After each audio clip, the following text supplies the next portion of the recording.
இல்லை என்று சொல்லும் மனம் இல்லாதவன், ஈடு இணை இல்லாத கருணை உள்ளவன், இன்னல் பற்றி எழும் குரலை கேட்கின்றவன், எண்ணங்களை இதயங்களை பார்க்கின்றவன், இறைவனிடம் கையேந்துங்கள்,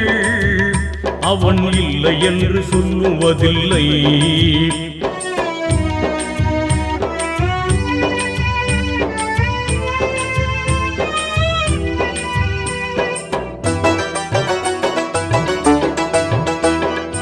ஆசையுடன் கேட்பவர்க்கு அள்ளி தருபவன், அல்லல் துன்பம் துயரங்களை கிள்ளி எறிபவன், பாசத்துடன் யாவரையும் பார்க்கின்றவன்,